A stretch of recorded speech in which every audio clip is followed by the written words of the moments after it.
NBA free agency opens up on June 30th, which means all free agents can finally sign new contracts for the upcoming season.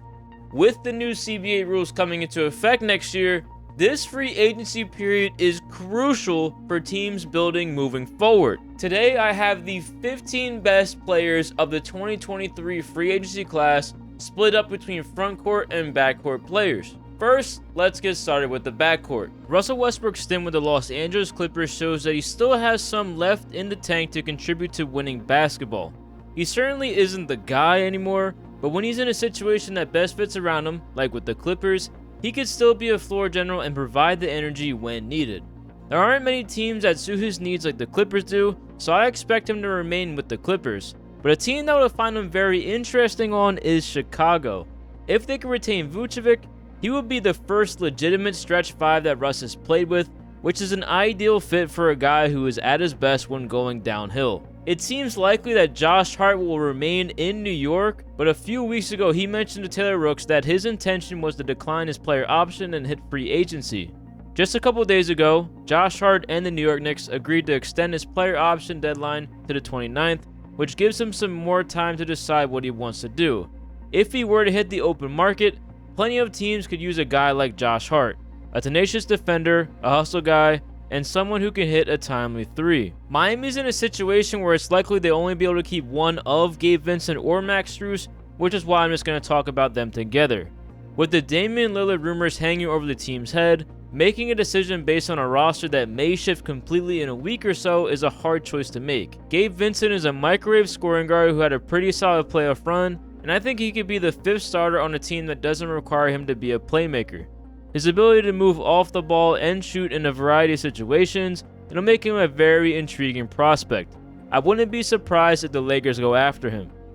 Max Strus, on the other hand, had a pretty dreadful year in both the regular season and postseason as far as three-point shooting is concerned.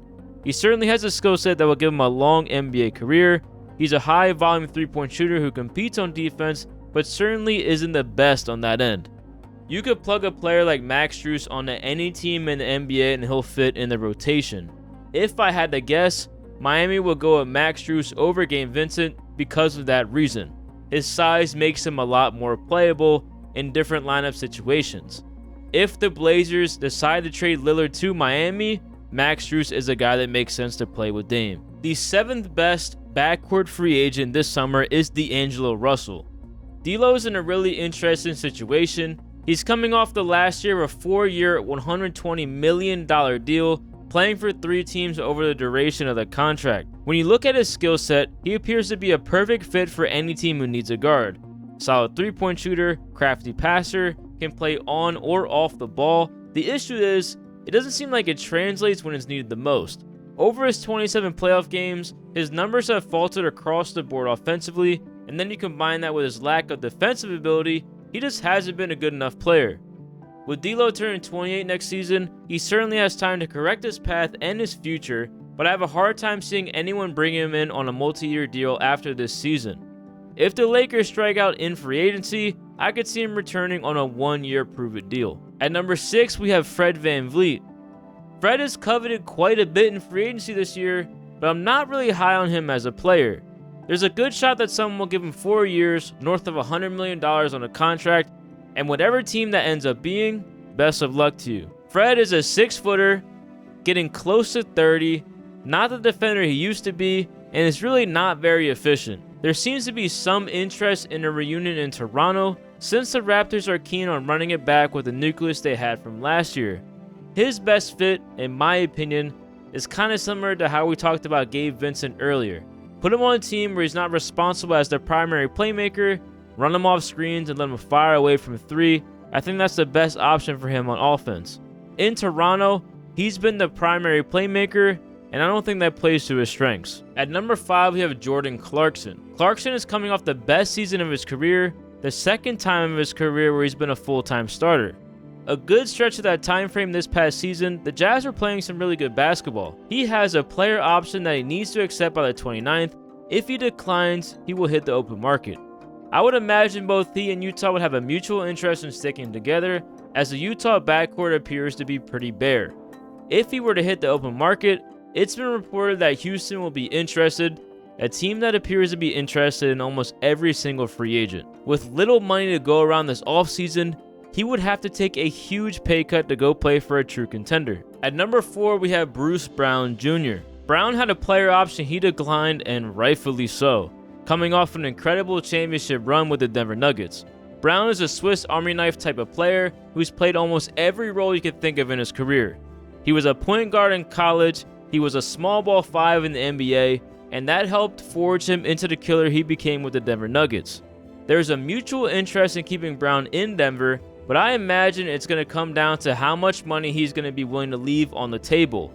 If he hits the market and doesn't think Denver offers enough money, I think Sacramento will be hot on the tail of Brown. I think it'd be a great fit over there, but it's hard to say what team he's a bad fit for. His services will be heavily courted. At number 3, we have Austin Reaves. It's imperative that the Lakers retain Austin. He's a restricted free agent this offseason, meaning the Lakers can match any offer he gets, and they should. I would imagine there's a team out there that will give him a max offer sheet, which is just shy of 4 years for $100 million. But the Lakers should and will match that. Reaves was easily the 3rd best player on the team this season, especially in the playoffs. Some nights you could argue he was the 2nd most important player. Reaves has turned himself into a do-it-all type of offensive player, serving as the connective tissue for the Lakers offense. He really bursted onto the scene late in the regular season and was great in the playoffs for the Lakers. If you made it this far in the video, make sure you comment down below letting me know who you think the best free agent is this summer. At number 2, we have James Harden. All year long, there's been smoke about Harden possibly reuniting in Houston, first reported by Woj on Christmas Day. My gut feel is that it's been all leverage for James to get as much money as possible from Philadelphia. The most recent news surrounding Harden is that Philly is not interested in paying James Harden the max, and that Harden remains torn between the Sixers and the Rockets. This past week, it seems like a lot of people are starting to believe that Harden is going to be re-signing with the Sixers. With that being said, James Harden still has yet to decline his player option. It's widely regarded that he will opt out, but of course there's still a small chance that he opts in. I would expect Harden to be back in Philadelphia in some capacity, but if for whatever reason he doesn't, Harden will easily be the best point guard prospect of this free agency class. And at number 1, we have Kyrie Irving. Kyrie heads into free agency as an unrestricted free agent after a short stint with Dallas this past season. Dallas is very much interested in bringing Kyrie back, but is very against helping out another team to acquire Kyrie in a sign and trade, which is pretty much a direct shot at the Los Angeles Lakers. Kyrie is one of the most talented offensive players in the league, really allowing him to play any role that a team needs him to play. That makes him a great fit next to Luka Doncic, who's primarily ball dominant. That allows Kyrie to cook off the ball and be the secondary playmaker. If for some reason Kyrie decided to part ways, it will be hard to find a contending team that has the cap space to give Kyrie the money that he most likely wants. It makes the most sense for both parties to keep Kyrie in Dallas. Before we move on, I just want to ask you guys if you could please like the video if you're enjoying it. It helps the video perform better. I would really appreciate it. Moving into the front court, we have a couple honorable mention guys here as well. One of those guys being Harrison Barnes. Barnes had a pretty good regular season for Sacramento this year, starting all 82 games and just being generally solid. A 12-year veteran, likely a mid-level exception target for most teams interested in his services, and he's a reliable 5th starter. Doesn't make a lot of mistakes, just plays really solid. The only issue is that once again, he became less reliable in the playoffs. This appears to be the theme of his career so far. You can count on him being a generally safe, reliable player in most games, but don't expect too much out of him. The Kings have been clearing cap space like crazy after a draft night move that can now clear up to $35 million this offseason. I expect Sacramento to be very aggressive this free agency, but if all fails, they'll probably bring Harrison Barnes back. If he's not back with the Kings, I could see Indiana or Cleveland going after them with their MLE, as they're both missing wing depth. Starting at number 8, we have Jakob Poeltl. Jakob is a really solid center on both ends of the ball. He doesn't do anything special, but he's certainly very reliable. A great defender, and just a really smart offensive player. The Raptors acquired him at the deadline this past season for a first-round pick, and with Toronto's interest in running it back with the same group as last year, I would imagine their priority is to retain Jakob Poeltl. Recent reports from Mark Stein indicate that he'll be back in Toronto in a deal around $20 million a year. If there's a chance he can hit the open market, I actually think he would be great back in San Antonio next to Victor Wembanyama. I think Wemby's ideal fit in this league is as a 4-man next to a bruising center, letting him play the Jaren Jackson role or the Giannis role on defense. At number 7, we have Kyle Kuzma. Kuzma has been a pretty productive player for Washington over the last couple seasons and is now set to hit unrestricted free agency. He seems to be a hard player to rate, as the Wizards have amounted to 0 playoff success in his tenure there. It's hard to pinpoint that on Kuzma though, as the team has been pretty poorly run over the last couple seasons. Kyle has turned himself into a pretty dynamic offensive weapon, being able to score in bunches either on the ball or off the ball. I think it would be a great candidate to replace Harrison Barnes in Sacramento if the Kings are interested. I would imagine Kuzma's just going to go wherever the money takes him. At number 6, we have Jerami Grant. Grant just had a really solid year in Portland, as his offensive game has really begun to round into form. Portland is certainly in flux right now, as the rumors have been pulling the team apart for the last month, trying to figure out what direction they'll go with Damian Lillard. All recent reports seem to indicate that Dame wants to stay in Portland, and Portland wants to build around Dame. How successful they'll be, I'm not really quite sure. But if Dame sticks around, I'd say it's highly likely that Jerami Grant will as well, because they have no other ways to really improve the team through free agency. At number 5, we have NIKOLA VUCEVIC. Vooch is arguably the best center prospect available in this free agency class as he heads into the tail end of his career. A very well-rounded offensive center, as he has the ability to really play in any style of offense. He's one of the few true centers in today's NBA I would like to call a stretch 5. The issue is, many teams that need a center simply don't have the money to acquire a player like Vucevic. Because of that, I think it's very likely he stays in Chicago, unless he decides he wants to take a pay cut and go play with a real contender, which certainly could be possible. He's an average at best defender. I think that's honestly pretty charitable, but there are plenty of contenders that can use his skill set depending on how little he wants to get paid. At number 4, we have Cam Johnson. Similar to Austin Reaves, I expect a lot of teams to make offers on Cam. He is a restricted free agent who really flourished in a greater role with Brooklyn. Originally viewed as a 3-and-D type of player, he had an opportunity to show his versatility offensively. Brooklyn has intentions of keeping Cam, but it's been reported that the Detroit Pistons plan on being very aggressive in trying to obtain Cam's services. The Rockets, the team of chaos, also appear to be interested in Cam this offseason too. I'd say it's likely he'll get 4 for $100, similar to Austin Reaves. At number 3, we have Draymond Green. Dre is an extremely unique player and a great player at that. As he heads toward the twilight of his career, he certainly is still productive, but I think he's only productive in certain situations. The synergy we see with Steph and Klay simply cannot and will not be replicated anywhere Dre decides to go. I have a really hard time seeing him play on any other jersey as long as Steph and Klay are around. Draymond already declined his player option, which means he'll be an unrestricted free agent for the first time in his career. If he were to land somewhere else, my bet would be Sacramento or Portland. Sacramento seems to be interested in upgrading the 4 spot, but I'm not really crazy about the fit for Dre there.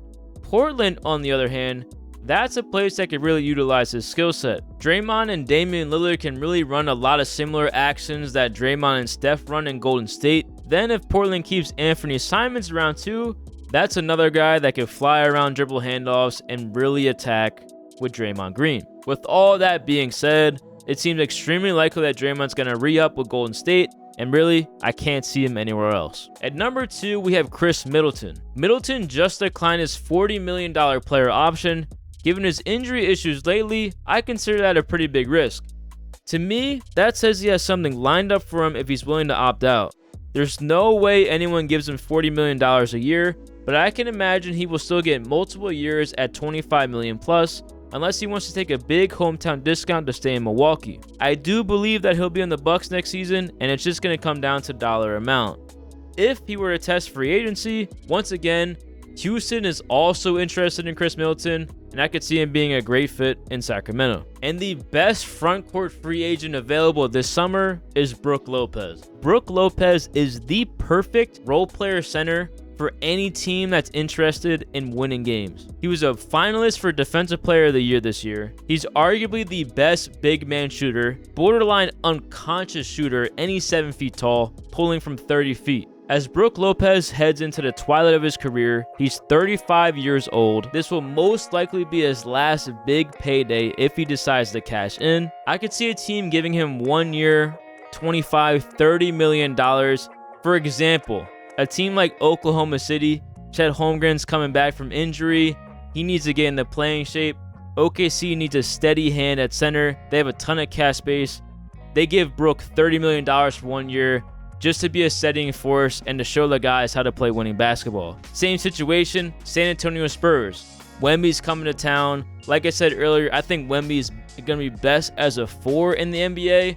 Not that he can't play the 5, but I just think both his offensive and defensive skill set will mesh best alongside a big bruising center, and Brook Lopez is one of those guys. Brook Lopez certainly isn't the most talented free agent available, but he's one of the few guys available this summer that I think can really transform a team's identity. The NBA offseason has been absolutely crazy so far, and it's only going to get even more crazy on Friday when free agency opens up. In case you've been missing out on what's been happening in the offseason so far, why don't you check out this video on the draft I did detailing everything you need to know.